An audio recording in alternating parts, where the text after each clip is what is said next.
Hi hello welcome to my channel friends. ಎಲ್ಲರೂ ಹೇಗಿದ್ದೀರಾ? ಎಲ್ಲರೂ ಚೆನ್ನಾಗಿದ್ದೀರಾ ಅಂದ್ಕೊಳ್ತಾ ಇವತ್ತಿನ ವ್ಲಾಗ್ನು ಕೂಡ ಸ್ಟಾರ್ಟ್ ಮಾಡ್ತಾ ಇದ್ದೀನಿ. ಇವತ್ತಿನ ವಿಡಿಯೋದಲ್ಲಿ ನಾವು ಇಡೀ ದಿನ ಆಕ್ಟಿವ್ ಆಗಿರಲು, active through the whole day ಅಂತಲೇ ಹೇಳ್ಬೋದು, ಯಾವ ರೀತಿ ಟಿಪ್ಸ್ನ ಫಾಲೋ ಮಾಡೋದು, ನಮ್ಮನ್ನು ನಾವು ಆಕ್ಟಿವ್ ಆಗಿ ಇಟ್ಕೊಳ್ಳೋದಕ್ಕೆ ಯಾವ್ಯಾವ ರೀತಿ ಒಂದು ಸ್ಮಾಲ್ ಟಿಪ್ಸ್ನ ಫಾಲೋ ಮಾಡೋದು ಅನ್ನೋದ್ರ ಬಗ್ಗೆ ತಿಳಿಸ್ಕೊಡ್ತಾ ಇದ್ದೀನಿ. ಅದರಲ್ಲಿ ಫಸ್ಟ್ ಪಾಯಿಂಟ್ ಏನು ಅಂತ ಅಂದರೆ, ನಮ್ಮ ಬಾಡಿನ ನಾವು ಆಕ್ಟಿವ್ ಆಗಿ ಇಟ್ಕೋಬೇಕು, ನಾವು ಚೆನ್ನಾಗಿ ಕೆಲಸ ಮಾಡಬೇಕು ಅಂತ ಅಂದರೆ ಮೆಂಟಲ್ ಹೆಲ್ತ್ ಮತ್ತು ಫಿಸಿಕಲ್ ಹೆಲ್ತ್ ಅನ್ನೋದು ತುಂಬಾ ಇಂಪಾರ್ಟೆಂಟ್ ಅಲ್ವಾ. ಇವಾಗ ಮೆಂಟಲಿ ಏನಾದರೂ ಡಿಸ್ಟರ್ಬ್ ಆಗಿದ್ದೀವಿ ಅಂತ ಅಂದರೆ ನಾವು ಅಷ್ಟು ಆಕ್ಟಿವ್ ಆಗಿರೋದಕ್ಕೆ ಸಾಧ್ಯ ಇಲ್ಲ. ತುಂಬ ಯೋಚನೆ ಮಾಡುವಂಥದ್ದಾಗಿರ್ಬೋದು, ಏನೋ ಒಂದು ರೀತಿ ಬೇಜಾರಲ್ಲಿರುವಂಥದ್ದಾಗಿರ್ಬೋದು, ಈ ರೀತಿ ಮಿಸ್ಟೇಕ್ಗಳು ಆಗ್ತಾನೆ ಇರ್ತವೆ. ನಾವು ಮೆಂಟಲ್ ಹೆಲ್ತ್ನ ತುಂಬ ಚೆನ್ನಾಗಿ ನೋಡ್ಕೊಳ್ಳುವಂಥದ್ದು ಕೂಡ ತುಂಬಾ ಹೆಲ್ಪ್ ಆಗುತ್ತೆ. ಮೆಂಟಲ್ ಹೆಲ್ತ್ ಚೆನ್ನಾಗಿರಬೇಕು ಅಂತ ಅಂದರೆ ಸ್ಟಾಪ್ ಥಿಂಕಿಂಗ್, ನಾವು ಅತಿ ಹೆಚ್ಚು ಯೋಚನೆ ಮಾಡುವಂಥ ಕೆಟ್ಟ ಅಭ್ಯಾಸನ ಬಿಡಬೇಕು. ಇದೆಷ್ಟು ಒಂದು ಮೆಂಟಲಿ ಡಿಸ್ಟರ್ಬ್ ಆಗಿಬಿಡ್ತೀವಿ ಅಂತ ಅಂದರೆ, ಏನಾದರೂ ಒಂದು ಯೋಚನೆ ಮಾಡ್ತಾ ಮಾಡ್ತಾ ತುಂಬ ಓವರ್ ಥಿಂಕಿಂಗ್ ಮಾಡುವಂಥದ್ದಾಗಿರ್ಬೋದು, ಈ ರೀತಿ ತೊಂದರೆ ಎಲ್ಲ ಸ್ಟಾರ್ಟ್ ಆಗಿದಾಗ ಯಾವುದೇ ರೀತಿ ಕೆಲಸ ಮಾಡಬೇಕು ಅಂತ ಫೀಲ್ ಬರೋದಿಲ್ಲ. ಸ್ವಲ್ಪ ಹೊತ್ತು ಕೂತ್ಕೊಳ್ಳೋಣ, ಇಲ್ಲ ಹಾಗೆ ಮಲ್ಕೊಳ್ಳುವಂಥದ್ದಾಗಿರ್ಬೋದು, ಕೆಲಸ ಮಾಡ್ದೇ ಹಂಗೆ ಎಲ್ಲನೂ ಬ್ಯಾಲೆನ್ಸ್ ಉಳಿಸ್ಕೊಳ್ಳುವಂಥದ್ದಾಗಿರ್ಬೋದು, ಈ ರೀತಿ ತೊಂದರೆ ಆಗೇ ಆಗುತ್ತೆ. ಅದಕ್ಕೋಸ್ಕರ ಮೆಂಟಲ್ ಹೆಲ್ತ್ ಚೆನ್ನಾಗಿರಬೇಕು ಅಂತ ಅಂದರೆ ನಾವು ಥಿಂಕಿಂಗ್ ಮಾಡೋದನ್ನ ಸ್ವಲ್ಪ ಕಮ್ಮಿ ಮಾಡ್ಕೋಬೇಕು. ನೆಕ್ಸ್ಟ್ ಏನು ಅಂತ ಅಂದರೆ ಪಾಸಿಟಿವ್ ಆಗಿರುವಂಥದ್ದು ಕೂಡ ತುಂಬ ಹೆಲ್ಪ್ ಆಗುತ್ತೆ. ನಾವು ಯಾವಾಗ ಪಾಸಿಟಿವ್ ಆಗಿ ನಮ್ಮ ಮೈಂಡ್ನ ಇಟ್ಕೋತೀವಿ, ಏನೇ ಒಂದು ನೆಗೆಟಿವ್ ಆಗಿ ನಡೆದ್ರೂ ಕೂಡ ಅದನ್ನು ನಾವು ಅಷ್ಟು ಯೋಚನೆ ಮಾಡೋದಕ್ಕೆ ಹೋಗೋದಿಲ್ಲ, ಅದನ್ನು ಅಲ್ಲೇ ಬಿಟ್ಟು ಮುಂದೆ ಹೋಗ್ಬಿಡ್ತೀವಿ. ಬಟ್ ಯಾವಾಗಲೂ ನಾವು ನೆಗೆಟಿವ್ ಆಗಿ ಥಿಂಕಿಂಗ್ ಮಾಡ್ತಿದ್ರೆ ಒಂದು ರೀತಿ ನೆಗೆಟಿವ್ನೇ ಹೈಲೈಟ್ ಮಾಡ್ತಾ ಹೋಗ್ಬಿಡ್ತೀವಿ. ಆವಾಗ ಪಾಸಿಟಿವ್ ಅನ್ನೋದು ಸ್ವಲ್ಪ ಕಮ್ಮಿ ಆಗಿಬಿಡುತ್ತೆ. ಚಿಕ್ಕ ಪುಟ್ಟ ಒಂದು ವಿಚಾರ ನಡೆದ್ರೂ ಕೂಡ ಅದರಲ್ಲೂ ನೆಗೆಟಿವ್ನ ಹುಡುಕುವಂಥದ್ದಾಗಿರ್ಬೋದು. ಇವಾಗ ಏನೋ ಒಂದು ಆಗಿರುತ್ತೆ, ಬಟ್ ಹೀಗಾಗೋಯ್ತಲ್ಲ ಅಂತ ಅದನ್ನು ಪಾಸಿಟಿವ್ ಆಗಿ ನೋಡೋದಕ್ಕೆ ಹೋಗೋದಿಲ್ಲ, ಬಟ್ ನೆಗೆಟಿವೇ ಹೈಲೈಟ್ ಆಗಿ ಕಾಣಿಸುತ್ತೆ. ಅದಕ್ಕೋಸ್ಕರ ಆದಷ್ಟು ಪಾಸಿಟಿವ್ ಆಗಿರುವಂಥದ್ದು ಕೂಡ ತುಂಬ ಒಳ್ಳೆಯದು. ಮತ್ತು ನಾವು ಯೋಚನೆ ಮಾಡ್ತಾ ಮಾಡ್ತಾ ಥಿಂಕಿಂಗ್ ಜಾಸ್ತಿ ಮಾಡ್ತಾ ಮಾಡ್ತಾ ನೆಗೆಟಿವ್ ಥಿಂಕಿಂಗ್ ಜಾಸ್ತಿ ಆಗಿಬಿಡುತ್ತೆ. ಇವಾಗ ಏನೋ ಒಂದು ಈ ರೀತಿ ಆಗೋಯ್ತಲ್ಲ ಅಂತ ಯೋಚನೆ ಮಾಡ್ತೀವಿ, ಬಟ್ ಅದನ್ನೇ ತುಂಬ ಡೀಪಾಗಿ ಯೋಚನೆ ಮಾಡಿ ನೆಗೆಟಿವ್ ಸೈಡಿಂದ ನೋಡುವಂಥದ್ದಾಗಿರ್ಬೋದು, ಈ ರೀತಿ ಮಿಸ್ಟೇಕ್ ಎಲ್ಲ ಆಗಿಬಿಡುತ್ತೆ. ನಾವು ಪಾಸಿಟಿವ್ ಆಗಿರುವಂಥದ್ರಿಂದ ಎಷ್ಟೋ ಪ್ರಾಬ್ಲಮ್ಗಳು ಕೂಡ ಸಾಲ್ವ್ ಆಗುತ್ತೆ.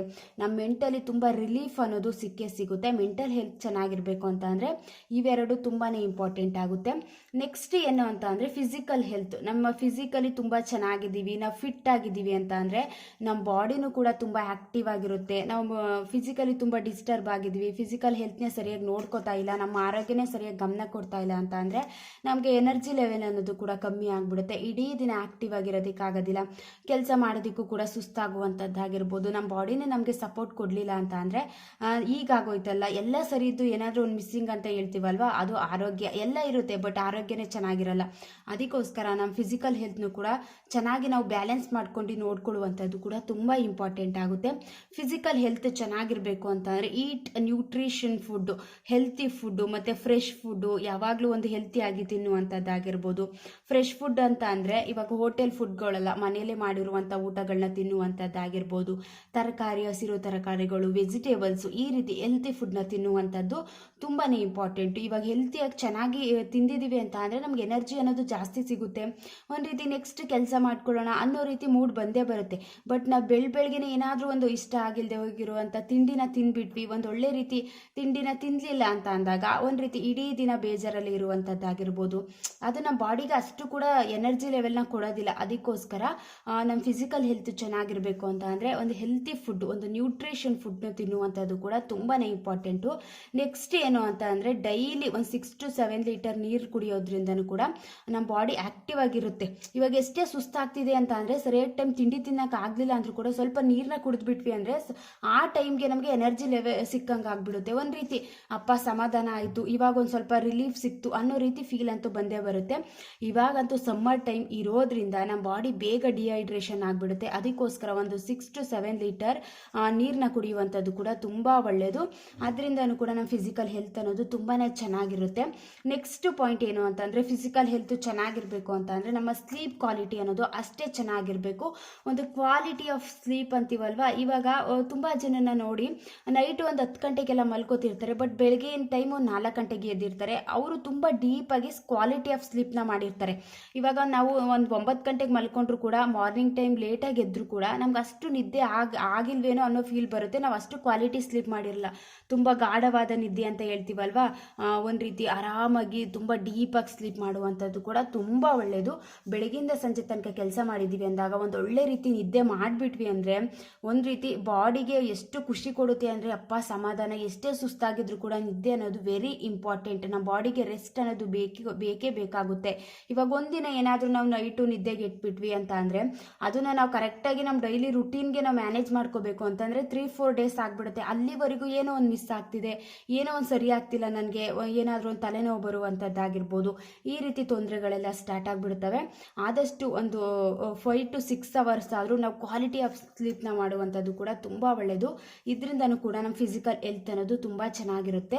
ನೆಕ್ಸ್ಟ್ ಪಾಯಿಂಟ್ ಏನು ಅಂತ ಅಂದರೆ, ಇವಾಗ ಇಡೀ ದಿನ ನಾವು ಆ್ಯಕ್ಟಿವ್ ಆಗಿರೋದಕ್ಕೆ ಆಗ್ತಾ ಇಲ್ಲ, ಏನೋ ಒಂದು ವಿಚಾರ ನನ್ನ ತುಂಬ ಡಿಸ್ಟರ್ಬ್ ಮಾಡ್ತಿದೆ, ನನ್ನ ತುಂಬ ಕಂಟ್ರೋಲ್ ಮಾಡ್ತಿದೆ, ನನ್ನನ್ನು ತುಂಬ ಹಿಡಿತದಲ್ಲಿ ಇಟ್ಕೊಂಡಿದೆ ಅಂತ ಅಂದರೆ ಅಂಥ ವಿಚಾರಗಳನ್ನ ನಾವು ಬ್ರೇಕ್ ಮಾಡೋದ್ರಿಂದನೂ ಕೂಡ ನಾವು ಇಡೀ ದಿನ ಖುಷಿಯಿಂದ ಇರ್ಬೋದು. ಇವಾಗ ಏನೋ ಒಂದು ವಿಚಾರ ನನಗೆ ಅದು ನನ್ನನ್ನು ಇಟ್ಕೋತಾ ಇದೆ, ನಾನು ಮುಂದಕ್ಕೆ ಹೋಗೋದಕ್ಕೆ ಬಿಡ್ತಾ ಇಲ್ಲ ಅಂತ ಅಂದರೆ ಆದಷ್ಟು ಅಂಥ ವಿಚಾರಗಳನ್ನ ಕೂಡ ಬ್ರೇಕ್ ಮಾಡೋದ್ರಿಂದ ಒಂದು ಒಳ್ಳೆ ರೀತಿಯ ಇಂಪ್ರೂವ್ಮೆಂಟ್ ಅಂತೂ ಆಗೇ ಆಗುತ್ತೆ ಅಲ್ವಾ. ಬ್ರೇಕ್ ಕಂಟ್ರೋಲಿಂಗ್ ಹ್ಯಾಬಿಟ್ಸ್ ಅಂತ ಹೇಳ್ತೀವಿ. ಇವಾಗ ಏನೋ ಒಂದು ವಿಚಾರನ ಯೋಚನೆ ಮಾಡಿದ್ರೆ ಅದರಿಂದ ನಂಗೆ ಮೈಂಡ್ ತುಂಬ ಡಿಸ್ಟರ್ಬ್ ಆಗ್ತಿದೆ ಅಂದರೆ ಬಿಟ್ಟಾಕ್ಬಿಡ್ಬೇಕು, ಅದ್ರ ಬಗ್ಗೆ ಅತಿ ಹೆಚ್ಚು ಯೋಚನೆ ಮಾಡ್ಲಿಕ್ಕೆ ಹೋಗಬಾರ್ದು. ಇವಾಗ ತುಂಬ ಜನಕ್ಕೆ ಒಂದಿಷ್ಟು ಕೆಟ್ಟ ಅಭ್ಯಾಸಗಳಿರುತ್ತೆ, ಟೈಮ್ ವೇಸ್ಟಿಂಗ್ ಹ್ಯಾಬಿಟ್ ಇರುತ್ತೆ, ಒಂದು 10 ನಿಮಿಷಕ್ಕೆ ಒಂದ್ಸಲ ಫೋನ್ ಚೆಕ್ ಮಾಡುವಂಥ ಕೆಟ್ಟ ಅಭ್ಯಾಸ ಇರುತ್ತೆ. ಅದನ್ನೆಲ್ಲ ನಾವು ಕೆಲಸದ ಮಧ್ಯೆ ಮಾಡ್ತಾ ಹೋಗ್ಬಿಟ್ರೆ ಕೆಲಸದ ಮೇಲೆ ಕಾನ್ಸಂಟ್ರೇಷನ್ ಕಮ್ಮಿ ಆಗಿಬಿಡುತ್ತೆ. ಈ ರೀತಿ ಬ್ಯಾಡ್ ಹ್ಯಾಬಿಟ್ಸ್ ಮೇಲೆ ಫೋಕಸ್ ಅನ್ನೋದು ಜಾಸ್ತಿ ಆಗಿಬಿಡುತ್ತೆ. ಸರಿಯಾಗಿ ಟೈಮ್ಗೆ ಕೆಲಸ ಮಾಡೋದಕ್ಕೆ ಆಗೋದಿಲ್ಲ, ಕರೆಕ್ಟ್ ಟೈಮ್ ಮ್ಯಾನೇಜ್ಮೆಂಟ್ ಮಾಡೋದಕ್ಕೆ ಆಗೋದಿಲ್ಲ. ಅಂತ ಒಂದು ವಿಚಾರಗಳನ್ನ ಬ್ರೇಕ್ ಮಾಡಿದ್ರೆ ನಾವು ತುಂಬ ಚೆನ್ನಾಗಿ ಮುಂದೆ ಹೋಗ್ಬೋದು, ಯಾವುದೇ ರೀತಿ ಡಿಸ್ಟರ್ಬ್ ಇರೋದಿಲ್ಲ, ಏನು ನಮ್ಮನ್ನ ಕಂಟ್ರೋಲ್ ಮಾಡ್ತಿಲ್ಲ ಅಂತ ಅಂದಾಗ ಅಂಥ ವಿಚಾರಗಳನ್ನ ಬ್ರೇಕ್ ಮಾಡಿದ್ದೀವಿ ಅಂದಾಗ ಒಂದು ಒಳ್ಳೆ ರೀತಿ ಇಂಪ್ರೂವ್ಮೆಂಟ್ ಅಂತೂ ಆಗೇ ಆಗುತ್ತೆ. ಇದರಿಂದನೂ ಕೂಡ ನಾವು ಆ್ಯಕ್ಟಿವ್ ಆಗಿರೋದಕ್ಕೆ ಹೆಲ್ಪ್ ಅಂತೂ ಆಗೇ ಆಗುತ್ತೆ. ನೆಕ್ಸ್ಟ್ ಪಾಯಿಂಟ್ ಏನು ಅಂತ ಅಂದರೆ, ಇವಾಗ ನಮ್ಮ ಜೊತೆ ಇರುವಂಥ ವ್ಯಕ್ತಿ ಒಬ್ಬರು ಮೋಟಿವೇಟೆಡ್ ಪೀಪಲ್ಲು, ಒಬ್ಬರು ಪಾಸಿಟಿವ್ ಪೀಪಲ್ಲು, ಲೈಫಲ್ಲಿ ತುಂಬ ಚೆನ್ನಾಗಿ ಒಂದು ಪಾಠಗಳನ್ನ ಕಲ್ತಿರ್ತಾರೆ, ಲೈಫ್ನ ಚೆನ್ನಾಗಿ ಲೀಡ್ ಮಾಡ್ತಿರ್ತಾರೆ, ಒಂದು ಒಳ್ಳೆ ರೀತಿಯ ಜೀವನನ ನಡೆಸ್ತಿದ್ದಾರೆ ಅಂತ ಅಂದರೆ ಅಂಥ ವ್ಯಕ್ತಿಗಳ ಜೊತೆ ನಾವು spending time with motivated people ವ್ಯಕ್ತಿಗಳ ಜೊತೆ ನಾವು ಫ್ರೆಂಡ್ಶಿಪ್ನ ಮಾಡುವಂಥದ್ದಾಗಿರ್ಬೋದು, ಟೈಮ್ನ ಸ್ಪೆಂಡ್ ಮಾಡುವಂಥದ್ದಾಗಿರ್ಬೋದು. ಇದರಿಂದನೂ ಕೂಡ ನಾವು ಕೂಡ ಅವರಲ್ಲಿರುವಂಥ ಒಂದಿಷ್ಟು ಒಳ್ಳೆ ಗುಣಗಳನ್ನ ಕಲ್ತ್ಕೋತಾ ಹೋಗ್ತೀವಿ. ಅವ್ರು ಯಾವ ರೀತಿ ಮಾತಾಡುವಂಥದ್ದಾಗಿರ್ಬೋದು, ಲೈಫ್ನ ಯಾವ ರೀತಿ ಲೀಡ್ ಮಾಡ್ತಿದ್ದಾರೆ ಅನ್ನೋದ್ರ ಬಗ್ಗೆ ಕಲ್ತ್ಕೋತಾ ಹೋಗ್ತೀವಿ. ನಮಗಿಂತ ಯಾರು ಅತಿ ಹೆಚ್ಚು ತಿಳ್ಕೊಂಡಿರ್ತಾರೆ ಅಂಥವ್ರ ಫ್ರೆಂಡ್ಶಿಪ್ನ ಮಾಡಬೇಕು ಅಂತ ದೊಡ್ಡವ್ರು ಹೇಳ್ತಾರೆ ಅಲ್ವಾ. ಇವಾಗ ನಮಗಿಂತ ತುಂಬ ಲೇಜಿ ಪರ್ಸನ್ನ ನಾವು ಜೊತೆ ಟೈಮ್ನ ಸ್ಪೆಂಡ್ ಮಾಡ್ತಿರ್ತೀವಿ ಅಂದರೆ ಇನ್ನೂ ಲೇಜಿಯಾಗಿ ಆಗಿಬಿಡ್ತೀವಿ. ನಮಗೆ ಗೊತ್ತಿಲ್ಲದೇ ಅವರು ನೋಡಿ ಆ ರೀತಿ ಕೆಟ್ಟ ಹ್ಯಾಬಿಟ್ಸ್ನ ಕಲ್ತ್ಕೋತಾ ಹೋಗ್ಬಿಡ್ತೀವಿ. ಅದರಿಂದ ನಾವು ಲೈಫಲ್ಲಿ ಒಂದು ಆ್ಯಕ್ಟಿವ್ ಆಗಿರೋದಕ್ಕೆ ಆಗೋದಿಲ್ಲ, ಇಡೀ ದಿನ ಒಂದು ಲೇಜಿಯಾಗಿ ಕಳೆದು ಬಿಡುವಂಥ ಸಿಚುವೇಶನ್ ಜಾಸ್ತಿ ಆಗುತ್ತೆ. ನಮಗಿಂತ ಯಾರು ತುಂಬ ಚೆನ್ನಾಗಿ ತಿಳ್ಕೊಂಡಿದ್ದಾರೆ, ಚೆನ್ನಾಗಿ ಲೈಫ್ನ ಲೀಡ್ ಮಾಡ್ತಿದ್ದಾರೆ, ಒಂದು ಪಾಸಿಟಿವ್ ಆಗಿ ಏನೋ ಒಂದು ಮಾತಾಡ್ತಾರೆ, ನಮಗೆ ಸಮಾಧಾನ ಸಿಗುತ್ತೆ ಅಂತ ಅಂದರೆ ಅಂಥ ವ್ಯಕ್ತಿಗಳ ಜೊತೆ ಟೈಮ್ನ ಸ್ಪೆಂಡ್ ಮಾಡೋದ್ರಿಂದ ಎಷ್ಟು ಆ್ಯಕ್ಟಿವ್ ಆಗ್ತೀವಿ ಅಂತ ಅಂದರೆ ನಮಗೆ ಗೊತ್ತಿರಲ್ಲ. ಇವಾಗ ಅಬ್ಸರ್ವ್ ಮಾಡಿ ನೋಡಿ, ತುಂಬ ಬೇಜಾರಾಗ್ತಿದೆ, ಏನೂ ಕೆಲಸ ಮಾಡ್ಲಿಕ್ಕೆ ಇಂಟ್ರೆಸ್ಟ್ ಇಲ್ಲ ಅಂದರೆ ಒಬ್ಬರು ತುಂಬ ಚೆನ್ನಾಗಿ ಕೆಲಸ ಮಾಡ್ತಿದ್ದಾರೆ, ಅವ್ರು ತುಂಬ ಕಷ್ಟಪಟ್ಟು ಮೇಲೆ ಬಂದಿದ್ದಾರೆ ಅಂತ ಅಂದರೆ ಅವ್ರ ಜೊತೆ ಮಾತಾಡೋದ್ರಿಂದನೂ ಕೂಡ ನಮಗೆ ಒಂದು ಸ್ವಲ್ಪ ರಿಯಲೈಸ್ ಆಗುತ್ತೆ, ನಾನು ಇಷ್ಟೊಂದೆಲ್ಲ ಟೈಮ್ನ ವೇಸ್ಟ್ ಮಾಡ್ತಿದ್ದೀನ, ಅವ್ರು ನೋಡಿದ್ರೆ ಎಷ್ಟೊಂದೆಲ್ಲ ಕಷ್ಟಪಟ್ಟು ಕೆಲಸ ಮಾಡ್ತಿದ್ದಾರೆ, ನಾನು ಅದೇ ರೀತಿ ಮಾಡಬೇಕು ಅನ್ನೋ ಒಂದು ಪಾಸಿಟಿವ್ ಫೀಲ್ ಅಂತೂ ಬಂದೇ ಬರುತ್ತೆ. ಅಂಥ ವ್ಯಕ್ತಿಗಳ ಜೊತೆ ಟೈಮ್ ಸ್ಪೆಂಡ್ ಮಾಡೋದ್ರಿಂದ ಒಂದು ಇಡೀ ದಿನ ನಾವು ಆ್ಯಕ್ಟಿವ್ ಆಗಿರ್ಬೋದು, ಲೈಫಲ್ಲಿ ತುಂಬ ಚೆನ್ನಾಗಿ ಕೆಲಸಗಳನ್ನು ಕೂಡ ಕಂಪ್ಲೀಟ್ ಮಾಡ್ಕೋಬೋದು. ನೆಕ್ಸ್ಟ್ ಏನು ಅಂತಂದರೆ ಫರ್ಗಿವ್ ಆ್ಯಂಡ್ ಮೂವ್ ಆನ್. ಇವಾಗ ಬೇಡದೇ ಇರುವಂಥ ವಿಚಾರಗಳನ್ನ ನಾವು ಫರ್ಗಿವ್ ಮಾಡಿ ಮೂವ್ ಆನ್ ಆಗಲೇಬೇಕು. ನಾವೆಲ್ಲ ವಿಚಾರಗಳನ್ನು ತಲೆಯಲ್ಲಿ ತುಂಬಿಕೊಂಡು ಮುಂದೆ ಲೈಫ್ನ ಲೀಡ್ ಮಾಡ್ತೀನಿ ಅಂತ ಅಂದರೆ ಬೇಡದೇ ಆಗಿರುವ ವಿಚಾರಗಳನ್ನೇ ತಲೆಯಲ್ಲಿ ತುಂಬ್ಕೊಂಡಿದ್ದೀವಿ ಅಂತಂದರೆ ನಮ್ಗೆ ಬೇಕಾಗಿರುವಂಥವು ಏನು ಇಟ್ಕೊಳ್ಳೋದಕ್ಕೆ ಆಗೋದಿಲ್ಲ, ಅವೇ ಒಂದು ಸ್ವಲ್ಪ ಫುಲ್ಫಿಲ್ ಆಗಿಬಿಟ್ಟಿರುತ್ತೆ ಅಲ್ವಾ. ಇವಾಗ ನಮ್ಗೆ ಬೇಡಪ್ಪ ಅಂಥ ವಿಚಾರ ನನಗೆ ಅತಿ ಹೆಚ್ಚು ಯೋಚನೆ ಮಾಡೋದಕ್ಕೆ ನನಗೆ ಇಷ್ಟ ಇಲ್ಲ, ಆಗೋಗಿದೆ ಆಲ್ರೆಡಿ, ಅದು ಪಾಸ್ಟ್, ಅದ್ರ ಬಗ್ಗೆ ಥಿಂಕಿಂಗ್ ಮಾಡ್ಲಿಕ್ಕೆ ಹೋಗಬಾರ್ದು ಅಂತ ಅದನ್ನು ಬಿಟ್ಟು ಮುಂದೆ ಹೋಗೋದ್ರಿಂದನೂ ಕೂಡ ನಾವು ಖುಷಿಯಾಗಿರ್ತೀವಿ. ಲೈಫಲ್ಲಿ ಒಂದು ರೀತಿ ನಮ್ಮನ್ನು ನಾವು ಇಂಪ್ರೂವ್ ಮಾಡ್ಕೊಳ್ಳೋದಕ್ಕೂ ಕೂಡ ಹೆಲ್ಪ್ ಆಗುತ್ತೆ, ಮತ್ತು ಒಂದು ಆ್ಯಕ್ಟಿವ್ ಆಗಿರೋದಕ್ಕೂ ಕೂಡ ಹೆಲ್ಪ್ ಅಂತೂ ಆಗೇ ಆಗುತ್ತೆ. ನೆಕ್ಸ್ಟ್ ಪಾಯಿಂಟ್ ಏನು ಅಂತ ಅಂದರೆ ಆದಷ್ಟು ನಾವು ಇಡೀ ದಿನ ಒಂದು ಮೂವ್ಮೆಂಟ್ ಮಾಡಬೇಕು, ನಮ್ಮ ಬಾಡಿನ ನಾವು ಮೂವ್ಮೆಂಟ್ ಆಗಿ ಇಟ್ಕೋಬೇಕು, ಓಡಾಡ್ಕೊಂಡು ಕೆಲಸ ಮಾಡುವಂಥದ್ದಾಗಿರ್ಬೋದು. ಈ ರೀತಿ ಮಾಡೋದ್ರಿಂದನೂ ಕೂಡ ಆ್ಯಕ್ಟಿವ್ ಆಗಿರ್ತೀವಿ. ಬಟ್ ಎಲ್ಲ ಒಂದೇ ಜಾಗದಲ್ಲಿ ಕೂತ್ಕೊಂಡು ಕೆಲಸ ಮಾಡುವಂಥದ್ದಾಗಿರ್ಬೋದು, ಎಲ್ಲ ಮುಂದೆನೇ ತಂದುಕೊಡುವಂಥ ಕೆಲಸಗಳಾಗಿರ್ಬೋದು, ಅಂತಂದರೆ ನಮ್ಮ ಮುಂದೆನೇ ಎಲ್ಲರೂ ತಂದುಕೊಡ್ಬೇಕು ಅನ್ನೋ ರೀತಿ ಫೀಲ್ ಮಾಡುವಂಥದ್ದಾಗಿರ್ಬೋದು. ಈ ರೀತಿ ಇರೋದ್ರಿಂದ ನಾವು ಆ್ಯಕ್ಟಿವ್ ಆಗಿರೋದಕ್ಕೂ ಸಾಧ್ಯ ಇಲ್ಲ, ಒಂದು ರೀತಿ ಲೇಜಿ ಅನ್ನೋದು ಕೂಡ ಜಾಸ್ತಿ ಆಗಿಬಿಡುತ್ತೆ. ಆದಷ್ಟು ಓಡಾಡ್ಕೊಂಡಿರುವಂಥದ್ದು ಕೂಡ ತುಂಬ ಒಳ್ಳೆಯದು. ಇದರಿಂದನೂ ಕೂಡ ನಮ್ಮ ಬಾಡಿಗೂ ಒಂದು ಸ್ವಲ್ಪ ಎಕ್ಸಸೈಸ್ ಸಿಕ್ಕಂಗೆ ಆಗುತ್ತೆ, ಒಂದು ರೀತಿ ಆ್ಯಕ್ಟಿವ್ ಆಗಿರೋದಕ್ಕೂ ಕೂಡ ಹೆಲ್ಪ್ ಅಂತೂ ಆಗೇ ಆಗುತ್ತೆ. ನೆಕ್ಸ್ಟ್ ಪಾಯಿಂಟ್ ಏನು ಅಂತ ಅಂದರೆ ಯಾವಾಗಲೂ ಸ್ಮೈಲಿ ಫೇಸ್ನ ಇಟ್ಕೊಂಡಿರುವಂಥದ್ದು ಅಂತ ಅಂದರೆ ಇವಾಗ ಏನೋ ಒಂದು ಬೇಜಾರಾಗಿರುತ್ತೆ, ಬಟ್ ಯಾವಾಗಲೂ ನಾವು ನಗು ಮುಖದಿಂದ ಇರ್ತೀವಿ ಅಂತ ಅಂದರೆ ಆ ಮುಖಕ್ಕೆ ಒಂದು ರೀತಿ ಸ್ಮೈಲಲ್ಲಿ ಇಟ್ಕೊಂಡಿರ್ತೀವಿ ಅಂತ ಅಂದರೆ ಆ ಮುಖ ನೋಡಿದ ತಕ್ಷಣ ಏನೋ ಖುಷಿ ಆಗುತ್ತೆ. ಇವಾಗ ನಮ್ಮನ್ನು ಯಾರಾದರೂ ನೋಡ್ತಿದ್ದಾರೆ ಅಂದರೆ ಇವ್ರು ಯಾವಾಗಲೂ ನಗ್ತಾ ಇರ್ತಾರೆ ಅನ್ನೋ ರೀತಿ ಫೀಲ್ ಬಂದೇ ಬರುತ್ತೆ ಅಲ್ವಾ. ಯಾವಾಗಲೂ ಬೇಜಾರಲ್ಲಿ ಇರುವಂಥದ್ದಾಗಿರ್ಬೋದು, ಸಪ್ಪೆ ಮುಖ ಇಟ್ಕೊಂಡಿರುವಂಥದ್ದಾಗಿರ್ಬೋದು, ಈ ರೀತಿ ಮಾಡೋದ್ರಿಂದ ಏನಾಗುತ್ತೆ ಅಂತಂದರೆ ಒಂದು ರೀತಿ ಚೆನ್ನಾಗಿ ಅನಿಸಲ್ಲ. ಇವಾಗ ನಗ್ತಾ ಇರೋದು ಕೂಡ ಎಷ್ಟೋ ಪ್ರಾಬ್ಲಮ್ಗಳಿಗೆ ಒಂದು ರೀತಿ ರಿಲೀಫ್, ಯಾವಾಗಲೂ ನಗು ಹೊಡ್ಕೊಂಡಿರುವಂಥದ್ದಾಗಿರ್ಬೋದು, ಚಿಕ್ಕ ಪುಟ್ಟ ವಿಚಾರ ಅದಕ್ಕೂ ಕೂಡ ನಾವು ಸ್ಮೈಲ್ ಮಾಡುವಂಥದ್ದು ಕೂಡ ತುಂಬ ಒಳ್ಳೆಯದು. ನಮ್ಮ ಬಾಡಿಗೆ ಎಷ್ಟೇ ಸ್ಟ್ರೆಸ್ ಇದ್ರೂ ಕೂಡ ರಿಲೀಫ್ ಅನ್ನೋದು ಸಿಕ್ಕೇ ಸಿಗುತ್ತೆ. Smiley face is very important ಅಂತಲೇ ಹೇಳ್ಬೋದು. ನೆಕ್ಸ್ಟ್ ಪಾಯಿಂಟ್ ಏನು ಅಂತಂದರೆ ಸನ್ಲೈಟ್ ನಮ್ಮ ಬಾಡಿನ ಪ್ರತಿದಿನ 1-2 ಗಂಟೆ ಆದರೂ ಸೂರ್ಯನ ಕಿರಣಗಳಿಗೆ ಎಕ್ಸ್ಪೋಸ್ ಮಾಡೋದ್ರಿಂದನೂ ಕೂಡ ನಮಗೆ ಎನರ್ಜಿ ಲೆವೆಲ್ ಅನ್ನೋದು ಜಾಸ್ತಿ ಆಗುತ್ತೆ. ಏನೋ ಒಂದು ರೀತಿ ಬೇಜಾರಿದ್ರೆ ಸ್ವಲ್ಪ ಕಮ್ಮಿ ಆಗುತ್ತೆ. ಯಾವಾಗಲೂ ಒಳಗೆ ಇದ್ಬಿಟ್ರೆ ಏನಾಗುತ್ತೆ ಅಂತ ಅಂದರೆ ಒಂದು ರೀತಿ ಅಷ್ಟಕ್ಕೆ ನಾವು ಸೀಮಿತ ಆಗಿಬಿಡ್ತೀವಿ. ಬಟ್ ಹೊರಗಡೆ ಬಂದು ಸ್ವಲ್ಪ ಹೊತ್ತು ಬಿಸಿಲಲ್ಲಿ ಕೂತ್ಕೊಳ್ಳುವಂಥದ್ದಾಗಿರ್ಬೋದು, ಜಾಸ್ತಿ ತಲೆನೋವು ಬರ್ತಿದೆ ಅಂತ ಅಂದರೆ ಸ್ವಲ್ಪ ಬಿಸಿಲಿನಲ್ಲಿ ಕೂತ್ಕೊಳ್ಳೋದ್ರಿಂದ ತಲೆನೋವು ಸ್ವಲ್ಪ ಕಮ್ಮಿ ಆಗುತ್ತಂತೆ. ನಾವು ಯಾವಾಗಲೂ ಒಂದು ರೀತಿ ಒಳಗಡೆನೇ ಇರೋದ್ರಿಂದ ನಮಗೆ ಎನರ್ಜಿ ಲೆವೆಲ್ ಅನ್ನೋದು ಕೂಡ ಕಮ್ಮಿ ಆಗುತ್ತೆ. ನಮ್ಮ ಬಾಡಿ ಅಷ್ಟು ಆ್ಯಕ್ಟಿವ್ ಆಗಿರೋದಕ್ಕೆ ಸಾಧ್ಯನೇ ಇಲ್ಲ. ಸ್ವಲ್ಪ ಹೊತ್ತಾದರೂ ಕೂಡ ನಾವು ಬಿಸಿಲಿನ ಕಿರಣಗಳಿಗೆ ಹೊರಗಡೆ ಬಂದು ಕೂತ್ಕೊಳ್ಳುವಂಥದ್ದು ಕೂಡ ತುಂಬ ಒಳ್ಳೆಯದು. ಇದರಿಂದನೂ ಕೂಡ ಒಂದು ರೀತಿ ಆ್ಯಕ್ಟಿವ್ ಆಗಿರೋದಕ್ಕೆ ಹೆಲ್ಪ್ ಅಂತೂ ಆಗೇ ಆಗುತ್ತೆ.